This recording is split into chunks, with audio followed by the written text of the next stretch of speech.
Hey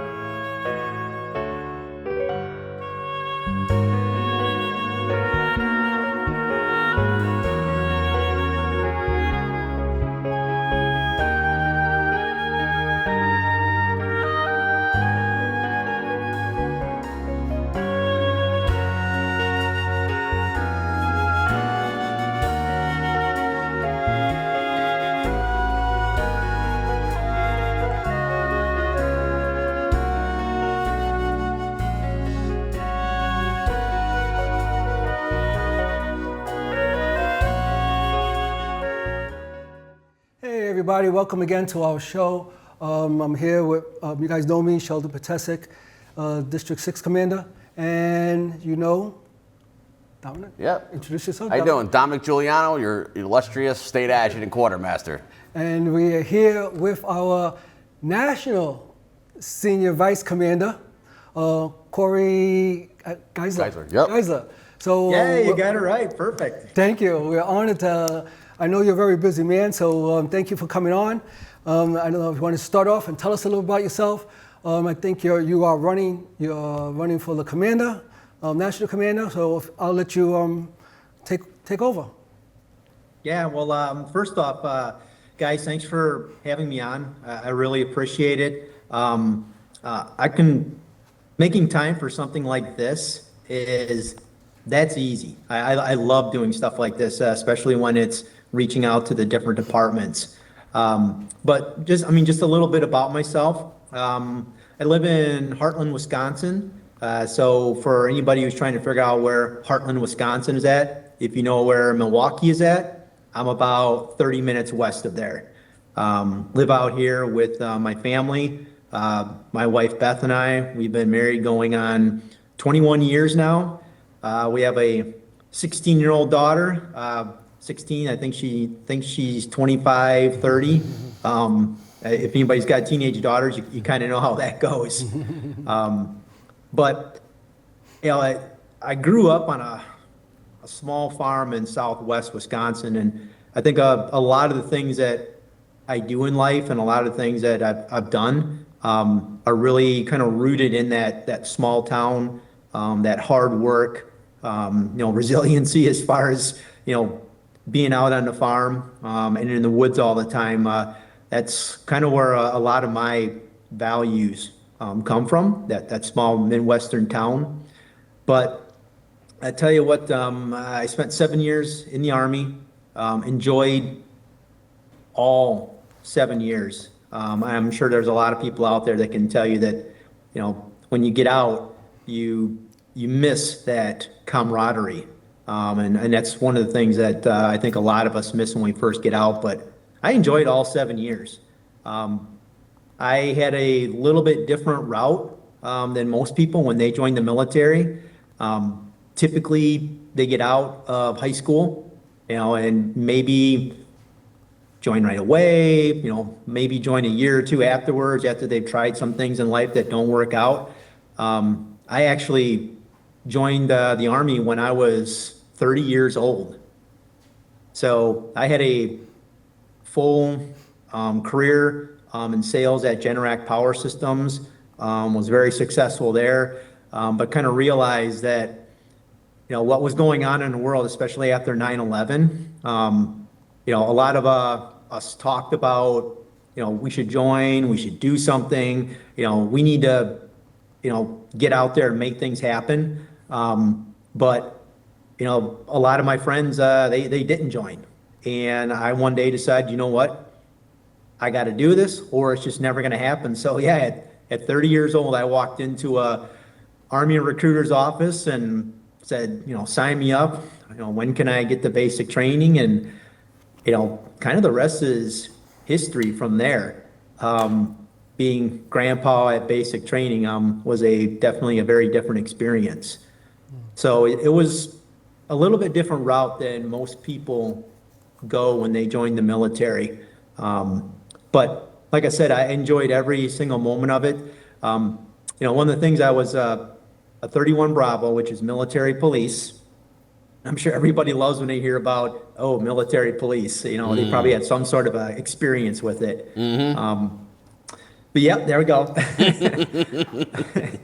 But I would say in 7 years, I did maybe 2 months, 3 months of actual law and order work. Everything else was training or spent overseas. You know, we spent 15 months in Iraq with the 108th MP company, and we were one of the first companies in the Army to get those 15-month orders, which definitely made it very interesting, making a phone call home to my wife, because I just gotten home from a year-long tour in Korea, unaccompanied tour.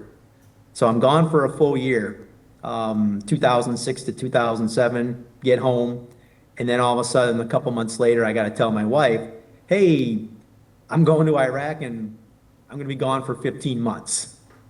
So it definitely made for an interesting point in our marriage. I think for the first 3 years we were married, the longest time we spent together was that 15-month, or not 15-month, that 15 days of leave that I had when I came home from Iraq, like mid-tour leave. So it was a very interesting way to go through everything. Yeah, it sounds like you guys, you've been through a lot in the service. So what about the VFW career? Tell us a little about that. Well, I tell you, the VFW did a lot for me when I got home. I initially joined as a member at large when I was down at Fort Bragg, and I knew I was ETSing at the time, so I knew I was going to be going home. Joined as a member at large, and when I got home, it's kind of the same story you hear from a lot of people. I got busy doing things. I was going back to school. Marriage life, trying to reconnect with my wife. Trying to reconnect with my family. And it took me a little bit to get involved with the VFW as far as at my post. I think I actually went into my post sometime around, it was in the summer of 2009 when I transferred from member at large over to my current post, the SOAP Brigands Post 721 in Waukesha, where I still maintain my membership. So I started getting involved in 2009, even though I'd been a member since 2008. And I tell you what, my post did me a huge favor by when I got there. The post commander was really like, you're going to sit here in the audience and you're going to learn about the VFW for the first year that you're here. We don't want you taking any chair positions. We don't want you as an officer right now. If you want to volunteer, we want you to volunteer for things because we want you to learn about what the VFW is. So that right there was an experience that I think not a lot of people get. I think as a younger member coming in, we tend to push them more into leadership positions, sometimes a little bit too fast. But my VFW post did me a big favor by kind of slowly bringing me in after the first year, going, well, what are you interested in? What would you like to do? And at the time, I was like, well, I would be interested in eventually serving in a leadership position. And it was like 2 years later, I started that path as a junior vice commander at my post, working up to post commander, which I did that on and off for 12 years. Then my post commander actually became a district commander and asked me to serve as his chief of staff. And that got me involved at the district level and moved up to be a district commander. Then eventually state commander for Wisconsin in 21-22, served on the National Council for Wisconsin, and now in this position as your national senior vice commander in chief. So they brought me along every step of the way. People have really helped mentor me, and I appreciate all of it because without that, I guarantee you I would not be sitting here today. I'd probably have gotten pushed into a leadership position, maybe a little bit too early, maybe got burnt out, maybe left, or maybe just sort of sat in the back. But it's been a great ride. I've enjoyed every moment of it, and I'm looking forward to what the future brings for the VFW. Go ahead. So you're a GWAT vet, am I correct? That would be correct. I served in Iraq for 15 months. So you're gonna be the first, potentially, because it's a good chance. I mean, you're gonna be the first GWAT vet to be a national commander in chief. Actually, our first GWAT vet was past Commander in Chief Tim Borland out of Arizona. Oh, was he? Okay. Yes. Okay. So you'd be the second. I will say I will probably be the first Commander in Chief that's a GWAT vet that joined the military after 9/11. Oh, okay. So, Commander, if you win and you become our Commander in Chief, what's your vision? What are your plans? What's your membership program going to be? What are you planning on doing? That's a great question, and there's some things that I've always dreamed about with the VFW. One of the things that I really want to focus on is this idea that we've gotten kind of a bad rap as being, a canteen, a bar, where we've got a bunch of, people sitting around drinking beer, cheap beer, and smoking cigarettes. And I want to be part of the movement of I know we've been working on, overcoming that image, but my big thing is, how can we get the VFW moving? How can we get our members moving? And what I mean by moving is getting out, being physically active. I look at people who are physically active, being outdoors, getting out and moving, that releases, those endorphins within you, and it makes you not only feel better about yourself, because you're out there doing things, but it leads to that mental aspect of, what? I just don't have to sit around. I can go out and I can still do things. I can still contribute. And when I'm talking about moving around, you don't have to do like I do. I mean, I run a lot, and you don't have to be a runner like me. I mean, this is just, instead of sitting on the couch on a nice day, I'm going to get out and I'm going to go pick up all the sticks in the lawn. Or, you know what? It's a great day out. I'm going to go for a walk in the neighborhood rather than, sitting here on the back porch and, doing nothing. Now, it's getting out and getting moving. And one of the things I'm hoping that, we can unleash during my year is the VFW Warrior Fitness Challenge. And that's part of that, getting us up and getting us going. And you think about our younger generation of veterans, what are they really interested in doing? They're interested in doing things that keep them active. So I'm talking about, I run into a lot of veterans at, these endurance races that I do. I run into veterans at the local 5K races. I run into veterans who are, out playing golf all the time. It's that mental side of getting out and getting moving that it puts your mind in a different state. It gets you focused on doing something else versus thinking about, what's bothering me during that particular point in time, especially if you're going through something in your head that, it's that memory coming back that kind of takes control of us. Getting out and getting moving puts us in a whole different mindset. I look at last weekend, I was down in Georgetown, Texas, visiting with the folks from Tactical Games. And it is a large It's not totally veteran-based community, but by and large, veteran-based community. And they get together and they hold these gigantic events where you've got veterans there and they're doing physical activity, they're getting their heart rate up, they're doing all this exercise, and then they're shooting guns. And it's that mindset right there, but I gotta focus on, if I'm shooting a pistol, what am I focused on? I'm focused on a target. I'm focused on my pistol grip. I'm focused on everything that I have to do in that moment. What am I not thinking about?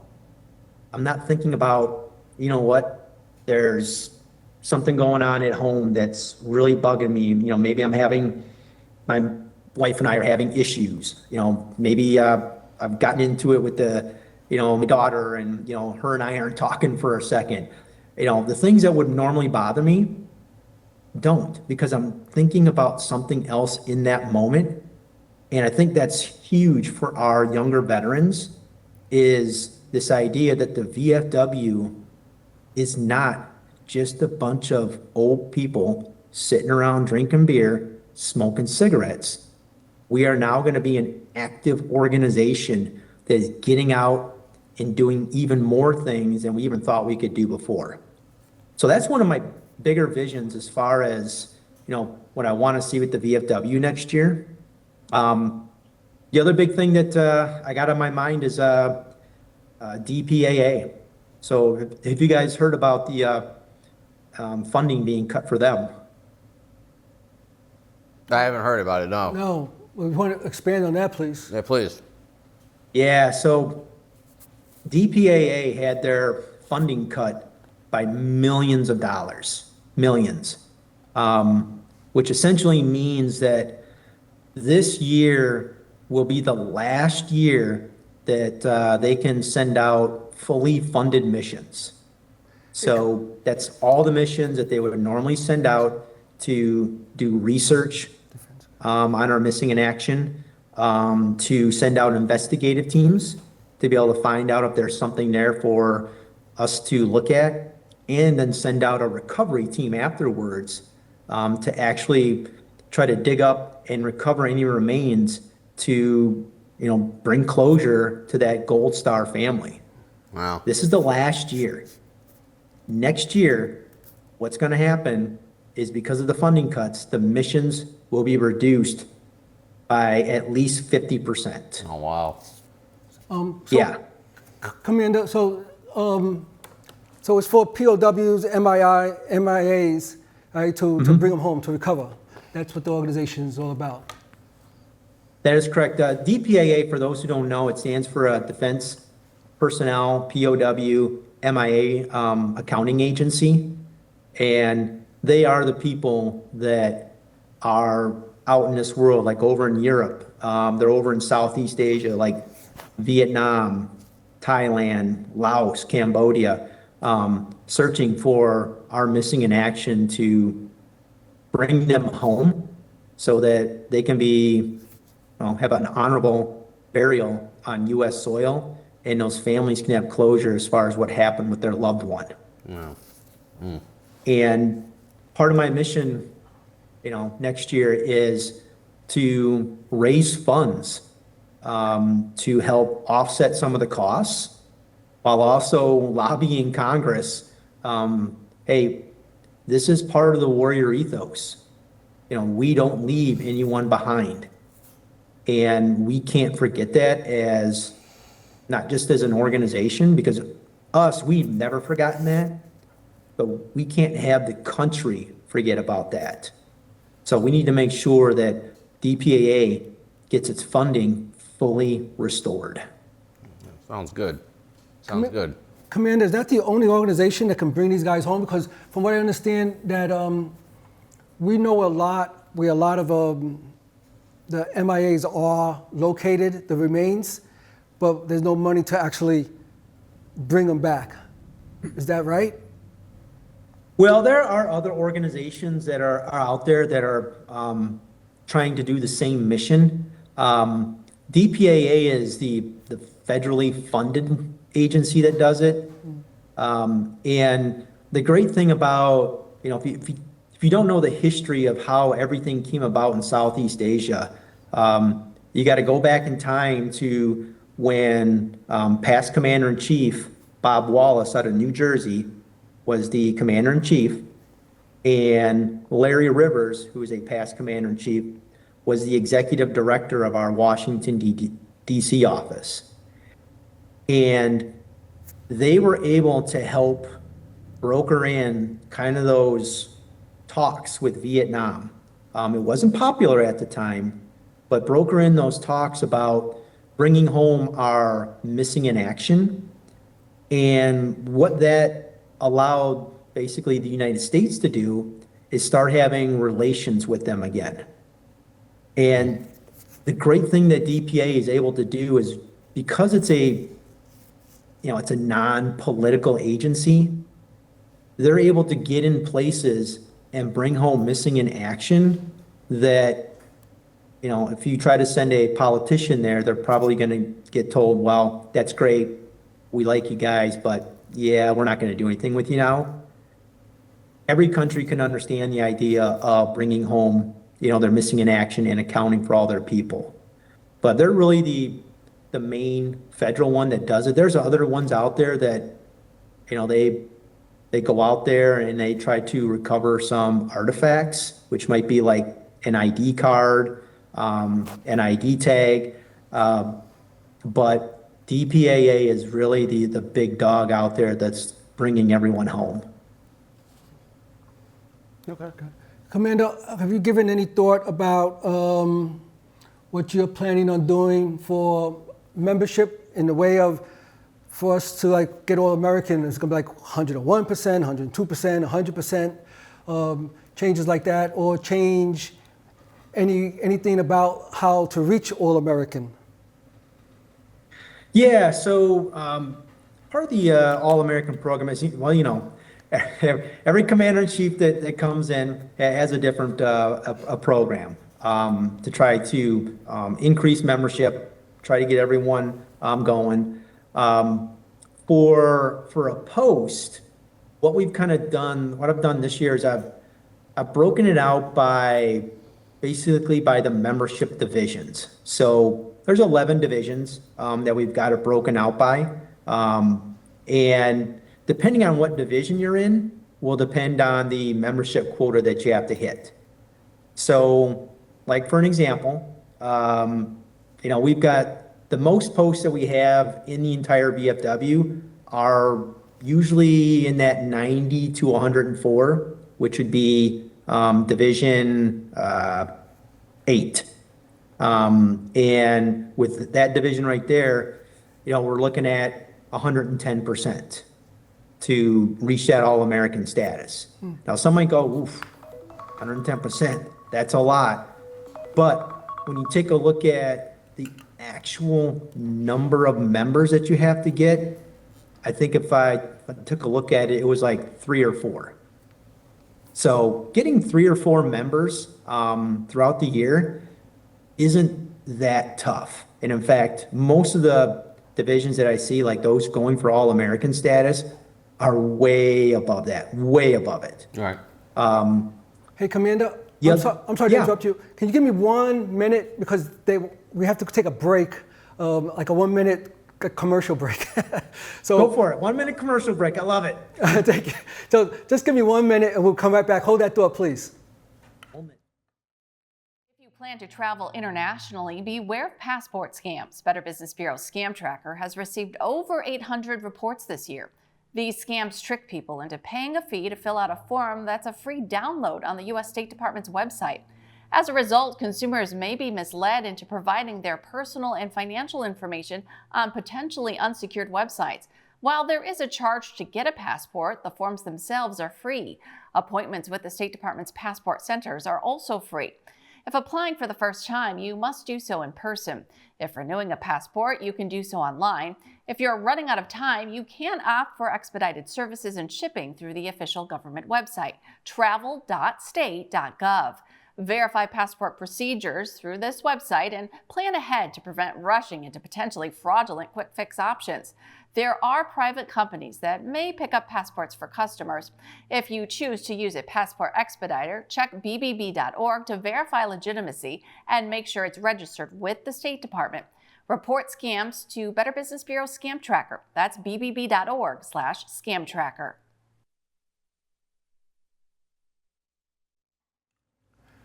Hey, welcome back. So we're back with our National Senior Vice Commander. And I'm sorry, Commander, so go ahead and say what you were about to say before I cut you off. So we were talking a little bit about the percentages, and like I said, the percentages are going to vary by the division, which is your number of posts.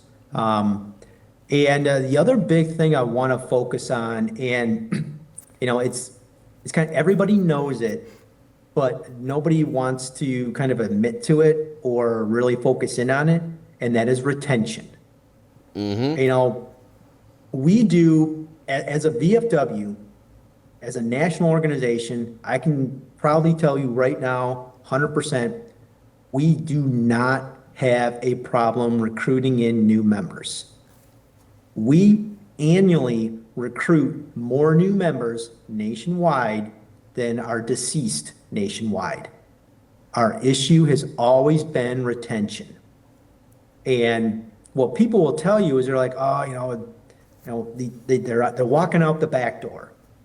Well, I'll argue with you every day on that, is that they're not walking out the back door. Our issue is we're not getting them in the front door. So we do a great job. We go, for example, we go to a county fair, and we get out there and we recruit, say, 3 new members. We were there for half a day, recruited 3 new members, go back to the post, and we celebrate that we got these 3 new members. Yeah, we got 3 new members. This is awesome. And then what do? We don't follow up with them. We don't make that phone call to them. We don't invite them to the next event that we're doing. We don't make them feel part of the family. They just become 3 people that we signed up. They get put in the system. Those 3 people, I'll tell you just from personal experience, if I'm a younger person and I'm out there with my family, at an event, by the time I've talked to someone from the VFW and actually signed up, I've gone through a full day of other things that I've been doing, and then I'm going to work the next day and all this other stuff. I have completely forgotten that I talked to someone from the VFW. So the odds of me remembering that you told me at the county fair that, hey, our next meeting is, next Thursday at 6 o'clock in the evening is probably very slim. It's the follow-up piece that we need to be doing that gets those new veterans into the meetings. And I'm a big proponent of the very first thing that a new member is doing with a VFW post shouldn't necessarily be the post meeting. It should be some sort of activity that you're doing out in the community. Get them excited. Show them about this is what the VFW does. This is what we're doing. We're going to the local park and we're cleaning it up. We're doing repairs on a fence at a local veteran's home.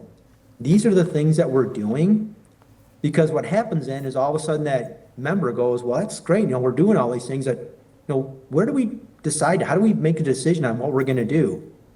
Well, we make that decision, normally at our post meeting.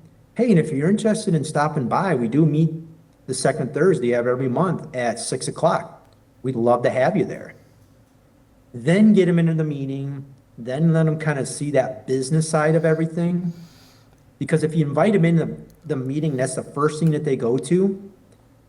New members, they don't understand, the rituals that we do. They don't understand, why we do things this way, why are we standing up, why are we sitting down, why are we saying a prayer to the national home? What's the national home? I don't know what that is. So they don't understand it, and therefore they sort of go, well, maybe this isn't for me. So we don't get them in the front door. If we can get them in the front door by doing things, and then in the business world, I used to, when I was training people for, retaining customers, there's always talked about you got to make it sticky. You got to make them stick to you. So if we can get them out there doing things with us, they become sticky. They want to stay with the VFW. And that's where we can win. The other thing with recruiting, man, I tell you what, if, being the state adjutant, I imagine you could probably look and see from a post standpoint of there are probably hundreds, if not thousands of members they were with the VFW anywhere from 1 to 3 years and then suddenly dropped off. Oh, totally. Totally. Yeah. And this is all part of, retention being a part of the All-American program of we need to be working those lists. Find out why did that person who joined the VFW and maybe was in 2 or 3 years, why did they all of a sudden decide not to renew them? What happened? And if you've got a particular post, if they look at their list of unpaids that were annual members, say for the last 5 years, there's so many members there that probably were like, you know what? I didn't renew because I forgot. I didn't send the stub back in, or I didn't go online and renew. I completely forgot about it. Or quite frankly, they're like, I joined up, no one called me the first year, I got the dues notice, I paid it the second year, I never heard from anybody, so I just quit paying it. If we can figure out what happened, that's where we start getting those members who could potentially be coming in to helping us out. All right. So retention is going to be a big part of next year's program, because that right there, if you can hit retention, and retention is going to be at 80% for All-American, some people might go, oof, that's a pretty high number. But I tell you what, over the last 10 years, our posts that have been All-Americans are anywhere between 85 and 88% on retention. So they're already hitting that number. And the great thing about it this year is on the dashboard, when they log in like a post does, they're going to be able to see their retention, and that retention is going to change. It's going to go up and down, which means if I have 2 members that are coming up, say, at the end of this month, and they didn't renew, your retention rate's going to drop. However, if you make a phone call and those 2 members renew, plus you get some other members to renew during that month, all of a sudden you see your retention rate go up. So posts are going to be able to monitor their retention rate as it goes up and down throughout the year. It's going to be more in real time than it has been in the past. Oh, good. So I think that's going to be a great thing to help posts out when they're trying to figure out, what's my retention, and where am I at currently. And that's a good point too, because I talk a lot about community activities, and the community activities is like the basics to keep people engaged, to keep the members engaged, and to keep them in the post, and to bring new members in. So I always try to stress community activities as a way of, like you said, retention, and to bring in new members. Yeah, Sheldon, you're exactly right. And actually, even part of that, you mentioned community service. I'm going to be looking for, at a post level, a 5% increase in community service, which when you look at it, 5%, quite honestly, is probably about, an extra 2 to 3 times you do something throughout the year that you report it. Or, you've probably got those posts out there that just aren't reporting as everything. They're only reporting half the stuff. Might encourage them to actually put everything in, which we really need, because that affects probably not only you at the state level, but it definitely affects us at the national level when we go before Congress. All right. Any changes for day of service? No, I will not change day of service. That is something that is so critical to our organization. I will tell you that this year, under Chief Whitmore's year. I believe what I heard was there was a record number of posts that signed up for day of service. It is so important for us to focus in on, getting out there and doing great things for the community.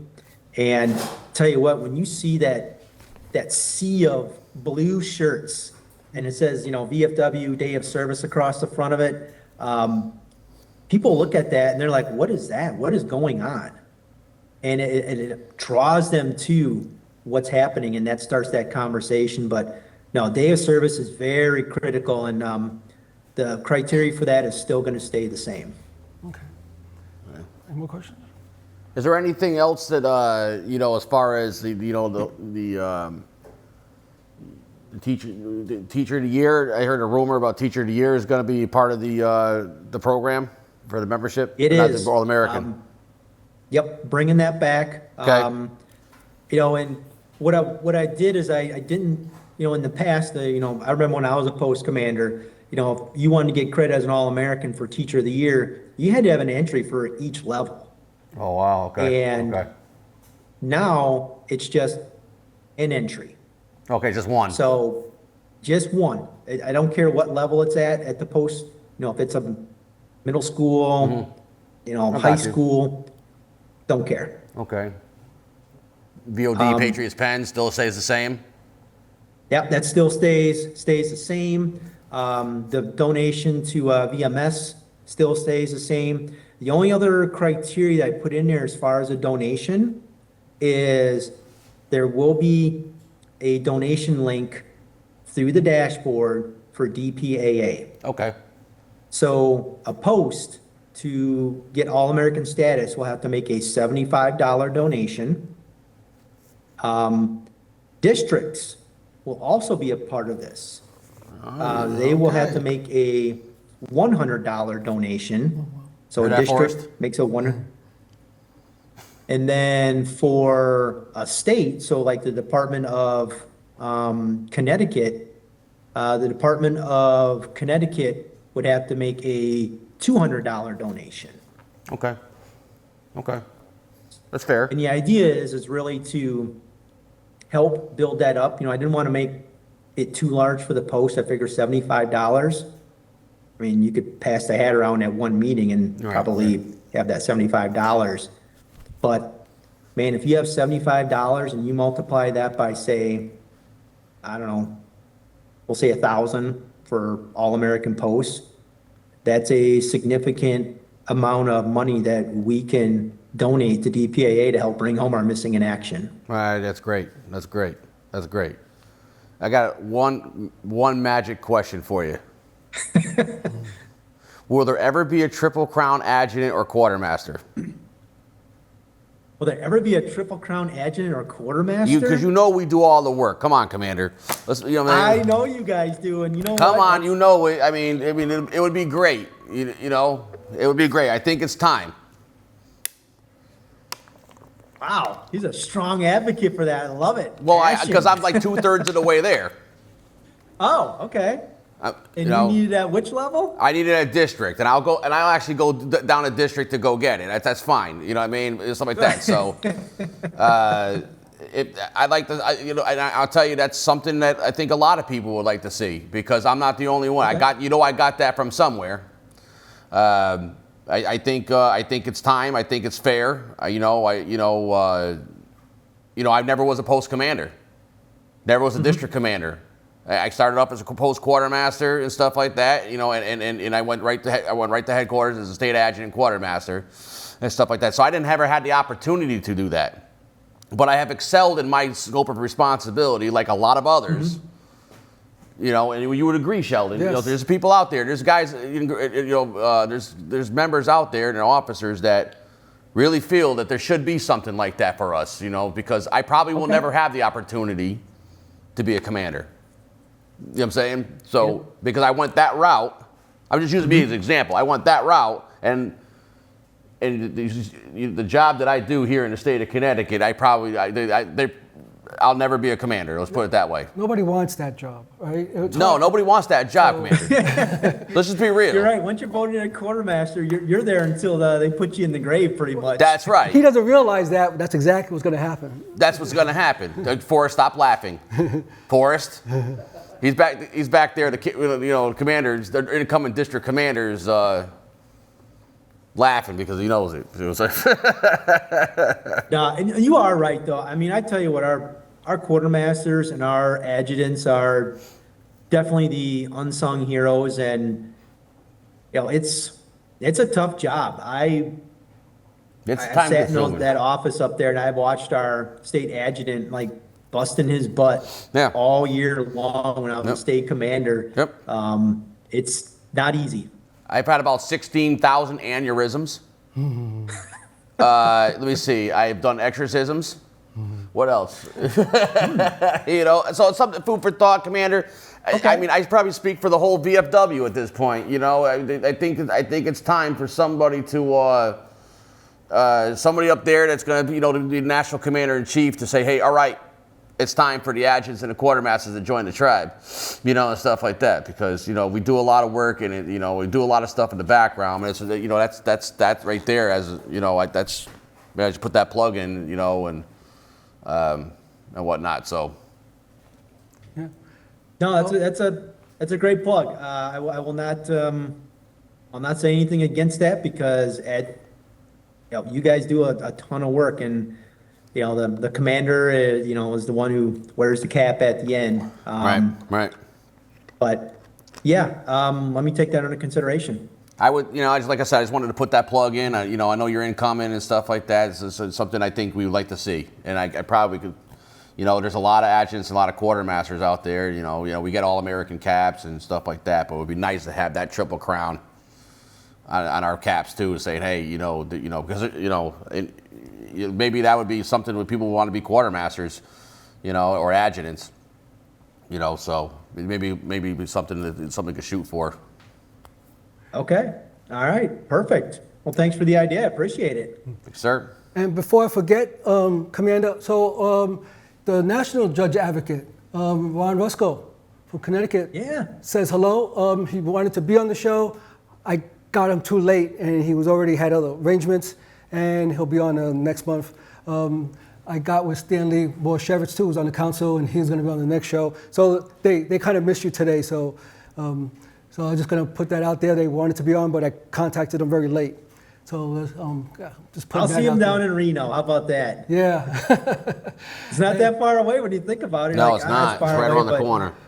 Yeah. So we're both having elections. I'm running for Judge Advocate this year, and I guess you're running for Commander-in-Chief? for the National Commander-in-Chief. So yeah. So we both have. Well, good luck with your election. And thank you so much, and good luck with you. Thank you. And what about your convention? Did you want to talk a little bit about the convention, or? Well, I would tell you what, Reno should be fun because if you remember, Reno was where we were supposed to go, and then COVID hit. Oh, you're right. Yeah, so it got canceled, and I would tell you there were a lot of people that were really looking forward to Reno. So we got lucky that we can get back to this one. But what I really like about the convention is it should be really fun.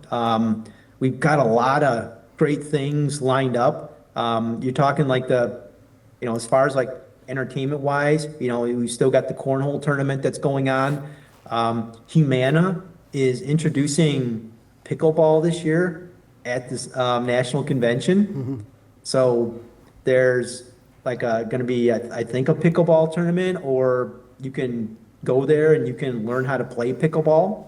I have never done it before, but I've been recruited to learn how to play pickleball by Humana, so I'll be there learning it.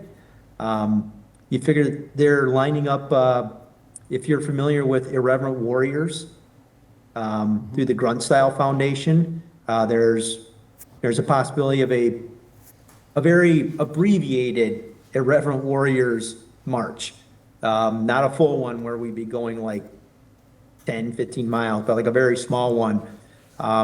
The idea behind that is all three of those is that camaraderie, that that getting together. Because even though we show up to do the business of the VFW, it's still, we need a way to come together and, laugh and have fun and, joke around with each other, talk about whose service is better, Army versus Navy and, the Marines versus the Navy and all that kind of stuff. And that's the things that we enjoy doing. And it's a great way to get to know other members through different departments. And that's, I think, what's going to be great about Reno this year is even though we've got the business session is going to be the same as it always has been, because you've got that kind of those things that we've got to get done, bylaws, resolutions, those things like that. I think it's the added events that we're going to have that are really going to make this a really special convention. Excellent. Well, It's excellent. well, Commander, thank you so much for coming on our show. We really appreciate it. You gave us a lot of good information, and I'm sure a lot of people are going to appreciate all the information you gave us today. And after it's edited and we put it out, I'll send you a link, and you can use the link. So thank you again. Awesome. You're welcome to stay on and listen as we talk about the state convention, or you can just sign off. So thank you again. Well, thank you. I appreciate it. I'll probably sign off. I do got another meeting I got to get to, but gentlemen, good luck, Connecticut. Finish with that All-American status. I know you guys are knocking out of the ballpark, but good luck up there, okay? Thank you very much, Commander. Thank you. All right. Have a great one, guys. You too. Thank you. All right. Bye. All right, so now, Speaking about our convention. yeah, talk about our convention. I'm going to turn it over to Dominic. And Well, I like to say, everybody, for first and foremost, if you're going to go to Reno, behave yourselves. I have to tell veterans that because you need to behave yourselves. what happens in Reno stays in Reno, so don't worry about it. That's Vegas, bro. You know what I'm saying?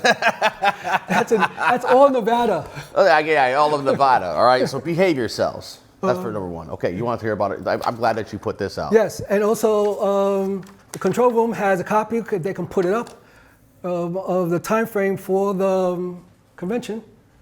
So, All right, so let's go into it, okay? So right now we're rolling up into the convention, but there's a couple things I want to put out, okay? The first and foremost, first thing I want to put out is that you need to get your documents up to headquarters. Go to the dashboard. If you're in the rears with, with trustee reports, delegate fees, everything like that, realistically, I need it sent up to me to headquarters ASAP. And if you don't know what that stands for, it's as soon as possible. Okay? I don't want to say, okay, because here's the deal. I have to turn around, take our dashboard, and put it on another Excel file sheet and send what everybody is lagging in the state to national. And what I'm not trying to do is throw a bunch of posts under the bus and stuff like that saying that, because, they're in arrears. So take a look at the dashboard. If you need to turn things in, please put it through the POS system. Please do it. Okay, I need it sooner rather than later. All right, also election reports. There's still a bunch of election reports that are still out there. I told everybody the 15th of the month, of May, okay, it's now the 19th and we still have a list of people. All right, the reason why I had everybody the 15th of the month is because this way, if there's any problems, we can work them out before it gets due to national by June 1st. I'm trying to help me help you. If you have an issue, please call me directly. Okay.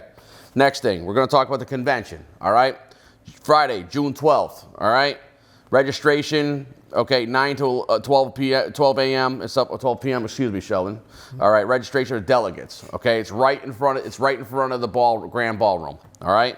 Friday morning, we're going to open up the session. VFW polos and khakis. No shorts. All right. We're opening the convention. All right, 10 a.m., Friday morning business session called to order, VFW polos and khakis, same thing. So basically, we're going to open up, we're going to sit down, we're going to start getting to business, all right? Now, Friday at 6 p.m., the joint memorial service, okay? It just says 6 p.m. here, it's really 5:30, okay? That's going to be a change, all right? VFW blues and grays or a business suit, all right. 7:30, VFW Bash featuring our favorite, the coconuts. I Stop laughing. Then right after that, we're done there, and then Saturday morning, 7:30 to 10 registration, 7:30 a.m. to 10 a.m. is awards breakfast. Okay, that's where all the All-State awards, all the recruiting awards and stuff like that. So the cutoff was yesterday for all the All-State. Yeah. Okay. Yeah. Yeah. All right. So that's that. Okay. Saturday morning business session, polos and khakis. 1 p.m. Saturday afternoon business session. VFW polos and khakis if needed. 6 p.m. VFW. Banquet? Yeah. That's the dinner. Yeah. All right, that's the dinner. We're actually unveiling a new award this year. Oh, what's the new award? Yes, Commander Salute to Service. Okay. Yes, it's the big award. We implemented that. It's good times. I haven't gotten my tickets yet for breakfast or banquet. Do I pick them up at the door? Is that what they're doing? Are you going to do it through Zeffy? I did it already. You already did it? Yeah. All right, you pick it up at the door. I pick it up at the door. Yep. Okay. All right. All right. Go ahead. All right, so you got the reception. 7 Connecticut, what's it? Connecticut banquet, somewhere formal. Okay, got it. Judging the Buddy Poppy displays after the banquet. All right. And then Sunday, we roll into a morning business session. 1 p.m. joint is the installation, and then we have a council meeting right after that. The 9 to 12 p.m. Sunday morning business, is that when we do our voting for officers and stuff? Is On that Saturday or Sunday? Sunday? All right, Sunday. That's so basically it'll be a continuation of nominations. There'll be the elections, and then we install Sunday right after lunch. So 9 to 12 is nominations and elections between 9 and 12. Mm-hmm. Okay, I see. What's the criteria for the new award that's being passed out? It's so Charlie and I were actually discussing it the last couple of nights. Yeah. One of the criteria is basically sustained superior performance. You know what I'm saying? Stuff like that. For a post. For a post, but it's one individual in this whole department.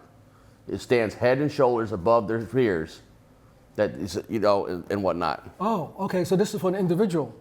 Yeah. Oh. Yeah, it's salute to service. Oh, okay. Yep. Head and shoulders above their peers. Stuff like that. That stick out, that they're leadership, or inspiring others, doing all other stuff. Excellent. Yep. And anything else you wanted to put out about the convention? I just hope we have a max participation, and we really want all posts to be there. To make sure that we do the fair share as far as voting and stuff like that. But remember one thing: if you don't have all your paperwork in, you're not voting. That's dues, delegate fees. If you're in the rears of what documents show headquarters, you're not voting. And please, whatever you do, don't show up with them, because that's gonna once again you're gonna give me another aneurysm. Stuff like that. Yeah. So. Okay. And otherwise, everything else is the same with Rocky Hill. Yeah. Right. Yeah. Okay. Right now, this might be it for Rocky Hill this year. Oh, why? What Rocky Hill's nice. As far as the hotel? Yeah. Yeah, we're working on something, but we haven't outright unveiled it yet. Oh, okay. Yeah. All right. Shut up. And I guess with that, because we're on our way, we're pretty much done. Yep. So I hope everybody got a lot out of this.